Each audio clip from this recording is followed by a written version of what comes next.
And the egg was a unique experience because it was a highly sensitive operation that turned out to be a crash retrieval of um, a non-human craft, and that was the egg, which literally looked like an egg, like a chicken egg, except it was shiny and it was on the ground when I got there. So my primary role in crash retrievals is that of a helicopter pilot. So I was operating a helicopter that night when I got dispatched to retrieve the egg with a long line system and a remote hook, as we call it. It's usually a 150 foot to 200-foot long line that hangs below the aircraft. And I flew in that night with that long line system and came over the hill and saw a shiny, like metallic white egg on the ground and hooked it up and flew it to another secure location where it was offloaded. And that experience was something that stuck with me. Is it dangerous to Yeah. go close to it? Is it dangerous? Well, some there are records within the crash retrieval program of there being side effects or medical conditions associated with those who have recovered craft from the ground or even in the air. I'm one of those myself. And this gets confused a lot in the public that has seen some of my podcasts or Yeah. some of the coverage of some of the conversations I've Mm, had like this. mm, There were two objects that I am talking about publicly. One is the egg. The other is what we call was an eight gon, or it's basically a flying disc with eight delineated sections. When viewed from above, hmm it looked like a craft, a flying saucer, but it wasn't smooth. It had eight sections. It was very dark.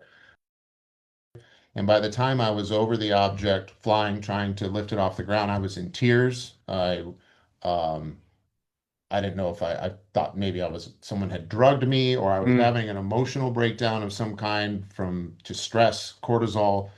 And it took everything I got to fly and pick this load up and fly away. I slowly kind of exposed my family to this idea, to this Mm. worldview over time. We've always held that in our household, like especially with my children. I've talked about it that way. Um, and so I think they're oriented, at least within my household and my circle of friends, they are oriented towards this becoming a reality, but they Mm. didn't know the extent to which I was involved. And so, especially within my immediate family, they didn't want me to come forward. And it took a long time. Like Ross and I were working together for over 2 years Mm. before I came out. And at Mm. first I was like, there's no way. But I Mm. wanted to find a way to help because of friends like David Grush, who had stuck his neck out and was out there on a limb and he wasn't getting much support. Um, and so I wanted to find a way forward for him.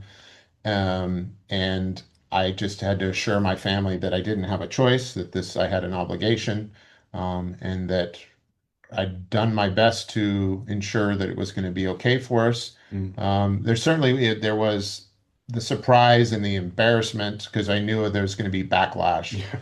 And it's tough on your kids too, because your face is going to become known and they're going to be, oh, there's that guy that I saw on YouTube. And Mm.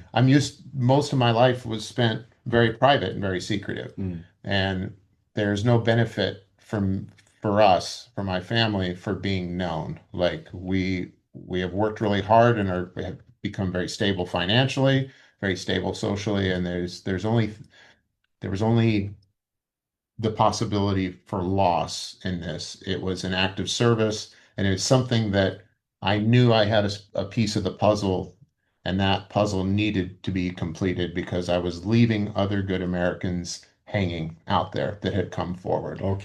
And so I uh, I focused on that while in the short term, my family may be very angry at me, in the long term, they would be proud of what I did, that I came forward and I did the right thing. And especially for my teenage daughter, it was really rough.